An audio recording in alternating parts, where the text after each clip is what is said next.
అదే RTV app వార్తల్ని క్షణాల్లో చదివే అవకాశం ఉంటుంది. ఒక న్యూస్ పేపర్, ఒక టెలివిజన్ ఛానల్ మీ చేతుల్లో ఎప్పుడూ ఉంటాయి. ఒక కుటుంబంలో ఒక దివ్యాంగులు ఉంటేనే ఆ కుటుంబం ఎంతో సఫర్ అవుతుంది. వీళ్ళని ఎక్కువగా కోప్పడటం, కొట్టడం అట్లాంటి పనులు చేశారంట. అందుకని వీళ్ళకి నార్మల్ పిల్లలతో ఇంటరాక్ట్ కావటం అంత ఇష్టం ఉండదని చెప్తున్నారు.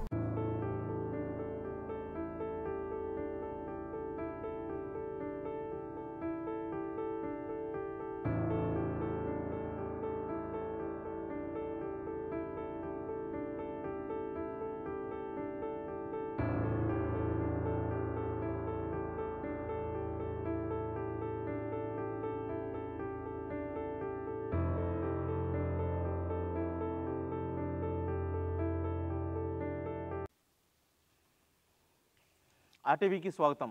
నేను మీ శ్రీనివాస్. ఒక కుటుంబంలో ఒక దివ్యాంగులు ఉంటేనే ఆ కుటుంబం ఎంతో సఫర్ అవుతుంటుంది. కానీ ఇప్పుడు మనం చెప్పబోయే కుటుంబం ముగ్గురు దివ్యాంగులే. చెవిటి, మూగ సమస్యతోటి బాధపడుతున్నారు. కానీ ఆ కుటుంబం సభ్యులు ముగ్గురు ఆడపిల్లల్ని ఒక ట్రస్ట్ ద్వారా నడపబడుతున్న బదిరుల పాఠశాలలో కూడా చేర్పించడం జరిగింది. అసలు వారు ఆ పాఠశాలలో చేరకముందు వారు ఎటువంటి సమస్యలు ఎదుర్కొన్నారు, వాళ్ళ కుటుంబం నేపథ్యం ఏంటి, వాళ్ళ కుటుంబ సభ్యుల ప్రోత్సాహం ఎలా ఉంది, ఇప్పుడు ప్రస్తుతం వారు ఏ విధంగా ఉన్నారో వారి మాటలు తెలుసుకునే ప్రయత్నం అయితే ఇప్పుడు చేద్దాం. నమస్తే మేడం గారు. నమస్తే అమ్మా. నమస్తే. నమస్తే. మీది ఏ ఊరు, ఎక్కడి నుంచి వచ్చారు? చీరాలండి. మీరు కుటుంబంలో ముగ్గురు అక్క చెల్లెలేనా, ఇంకా ఎవరన్నా పిల్లలు ఉన్నారా?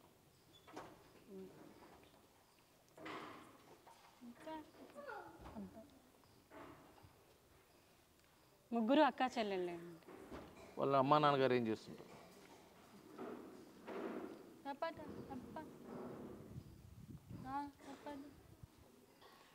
వాళ్ళ నాన్నగారు ఫ్రూట్స్ సేల్ చేస్తారంటండి. అమ్మగారు శారీస్ పెయింటింగ్ వర్క్.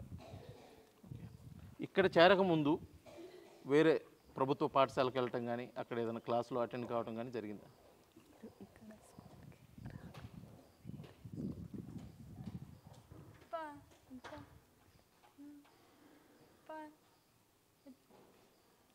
రెండవ తరగతి దాకా నార్మల్ స్కూల్కి వెళ్ళారంటండి. తర్వాత ఇక్కడ జాయిన్ అయ్యారు. ఆ స్కూల్కి వెళ్ళిన సమయంలో తోటి విద్యార్థులు కానీ లేకపోతే చుట్టుపక్కల కానీ బంధువులు కానీ ఏమన్నా అంటే చెవులు వినపడవు, మాట్లాడలేరు అని అవమానం చేయటం కానీ ఎగతాళి చేయటం కానీ ఏమన్నా చేశారు?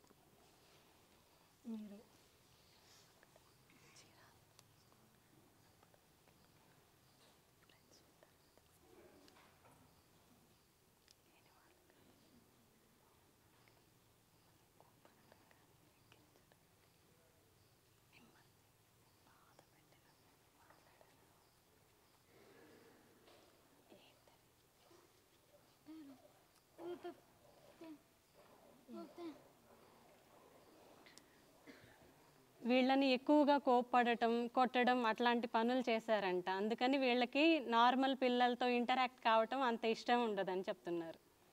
అంటే కుటుంబంలో ఒకరికి బాగలేదు అంటేనే తల్లిదండ్రులు ఎంతో సఫర్ అవుతుంటారు. వీళ్ళు ముగ్గురు దివ్యాంగులు. వాళ్ళ తల్లిదండ్రులు ఏమైనా బాధపడటం కానీ ఏదన్నా వాళ్ళ మీద కోపట్టం కానీ ఏం చేశారు? మీరు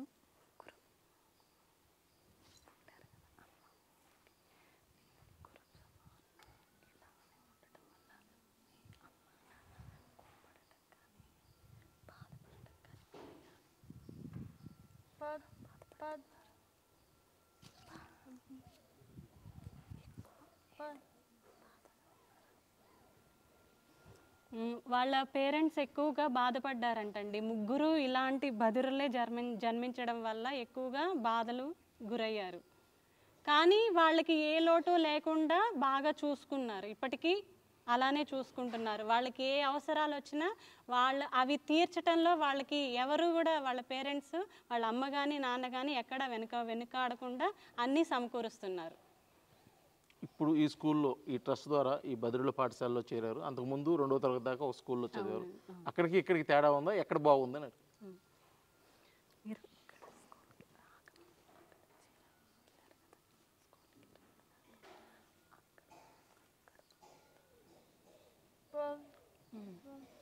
అక్కడ 2వ తరగతి దాకా చీరాల్లో చదువుకున్నా కానీ ఆ స్కూల్ కన్నా ఇక్కడ బాగుందంట.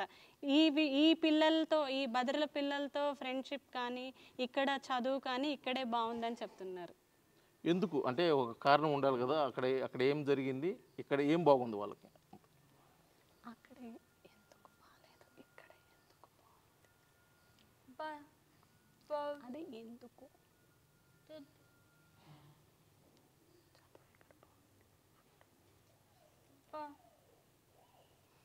అక్కడ ఫుడ్ కానీ ఏమీ చీరాల్లో చదువుకున్నప్పుడు 2వ తరగతి దాకా అట్లా బాగుండేది కాదండి.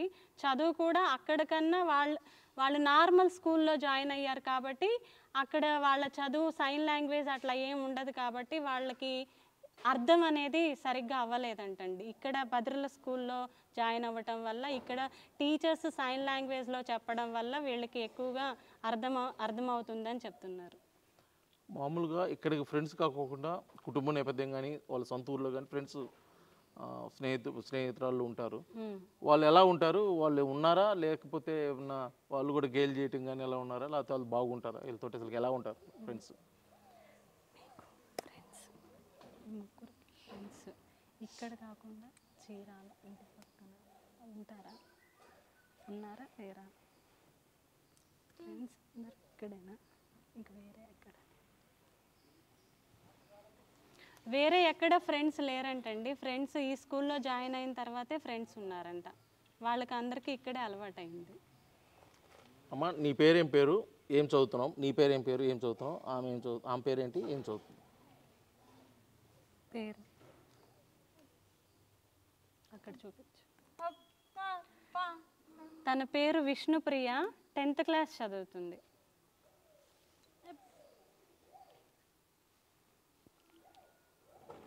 తన పేరు దర్శిని, 9th క్లాస్ చదువుతుంది. తన పేరు రోషిణి, 6th క్లాస్ చదువుతుంది. ఇక్కడ ఎలా ఉంది పాఠశాల? ఇక్కడ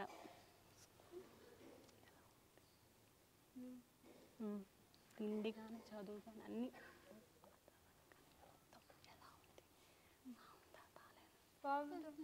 అక్కడ స్కూల్ వాతావరణం కానీ ఫుడ్ కానీ స్టడీ కానీ అన్ని విధాలు అన్నీ బాగున్నాయని చెప్తున్నారు. ఇక్కడ చదువుకున్న తర్వాత, ఈ చదువు అయిపోయిన తర్వాత ఏమవుతారు? మీరేమవుతారు? మీరు ఇక్కడ 10 అయిపోతుంది, తర్వాత కాలేజ్కి వెళ్తాం, జాబ్, తర్వాత ఏంటి మీ అందరికీ నీకేమిష్టం.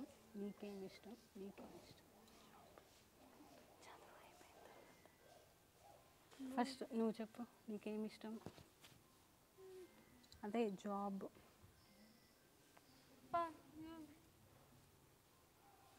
అంతేనా? ఏం చెప్పు. ఇంటర్మీడియట్ దాకా చదువుకుంటాం ఇష్టం అంటండి. తర్వాత తనకి తగ్గట్టుగా ఏ జాబ్ వస్తే అది చేస్తానంటుంది. పర్టికులర్గా ఏం చెప్పట్లే. నీకు తను 10th అయిపోయినాక ఇంటర్మీడియట్కి బాపట్ల కాలేజ్కి వెళ్తాను అని చెప్తుంది. చదువు అయిపోయిన తర్వాత, అంతా అయిపోయిన తర్వాత కొంతమందికి చదువు అయిపోయిన తర్వాత జాబ్ ఉండిద్ది కదా, కొంతమందికి డాక్టరు, లాయరు, అట్లా వేరు ఉంటాయి కదా. నీకు ఏది ఇష్టం? అది జాబ్ పేరు ఉండాలి కదా. సరే, కంప్యూటర్ జాబ్ అంటే ఇష్టం అంటే. నీకు?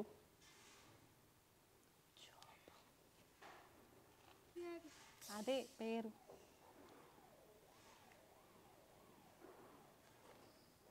తను వాళ్ళకి ఇంతవరకు జాబ్ గురించి ఏమంత ఒక ఇంజనీర్, సాఫ్ట్వేర్ ఇంజనీర్ అని, డాక్టర్ అని, ఒక కలెక్టర్ అని, లేకపోతే ఇంకొక ఆఫీసర్ అవ్వాలని అలాగా ఉంటాయి కదా, ఒక్కొక్కరికి ఒక్కొక్కరు.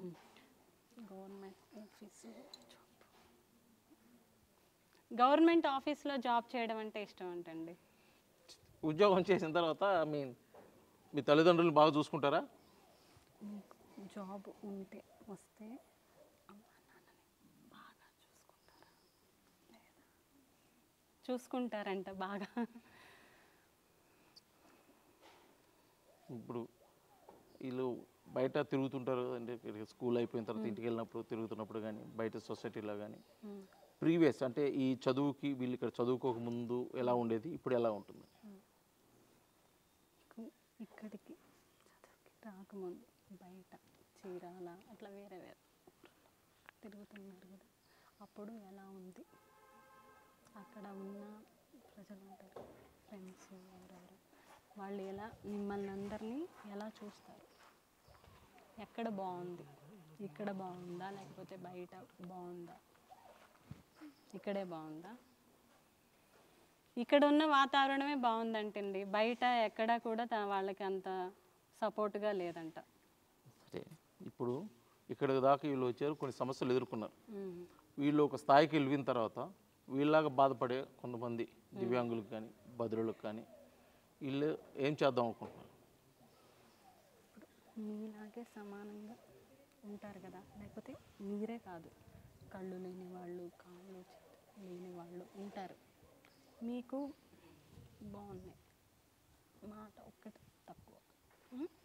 తర్వాత మీరు మంచిగా చదువుకొని జాబ్ వచ్చినప్పుడు వాళ్ళకి హెల్ప్ ఎలా ఎలా చేస్తారు? హెల్ప్ మీకు జాబ్ ఉంది కదా, డబ్బులు ఎక్కువ వచ్చినాయి అనుకో, దాన్ని వాళ్ళకి ఇస్తారా లేదా? ఇస్తారా? అమ్మ నాన్నని అడిగా, వాళ్ళకి జాబ్ వస్తే వాళ్ళ ఆ ద్వారా వచ్చిన సంపాదన వాళ్ళ పేరెంట్స్ని అడిగి వాళ్ళు ఇవ్వమంటే అట్లా అలాంటి వాళ్ళకి మిగతా దివ్యాంగులకి సపోర్ట్ చేస్తారంటండి. ఇది మొత్తానికి సొసైటీలో దివ్యాంగులు ఎదుర్కొంటున్న సమస్యలు నుంచి మేమైతే మినహాయింపు కాదు. ఒకే కుటుంబంలో 3 ఆడపిల్లలు, అందులోనూ బదిలీలు కావటం ఎన్నో సమస్యలు ఎదుర్కొన్నాం. ఈ సమస్యలు అధిగమించి రానున్న రోజుల్లో జీవితంలో మంచిగా స్థిరపడాలి, నలుగురికి సహాయపడే విధంగా 10 మందికి ఆదర్శవంతంగా అయితే ఉండాలని చెప్పేసి వాళ్ళు కోరుకుంటున్నారు. అదేవిధంగా తల్లిదండ్రులు అయితే బాధపడుతున్నారు, కానీ మమ్మల్ని ఎప్పుడు ఏ లోటు లేకుండా చూసుకుంటున్నారు. ఖచ్చితంగా వాళ్ళు మాపై పెట్టుకున్న నమ్మకాన్ని అయితే మేము ఒమ్ము కాకుండా మంచి స్థాయిలోకి వెళ్ళి చూపిస్తాము, వారికి మంచి పేరు కూడా తీసుకొస్తామని చెప్పేసి దివ్యాంగులు అనేటువంటి బదిలీలు విద్యార్థులు అయితే మనకు తెలియజేస్తున్న పరిస్థితి.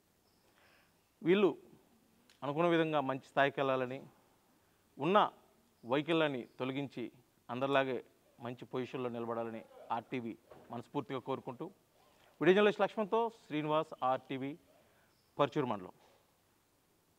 మరిన్ని వీడియోస్ కోసం ఛానల్ ని సబ్స్క్రైబ్ చేయండి. లేటెస్ట్ అప్డేట్స్ కోసం వాట్సాప్ ఛానల్ ని ఫాలో అవ్వండి. ఆ లింక్ డిస్క్రిప్షన్ లో ఉంది.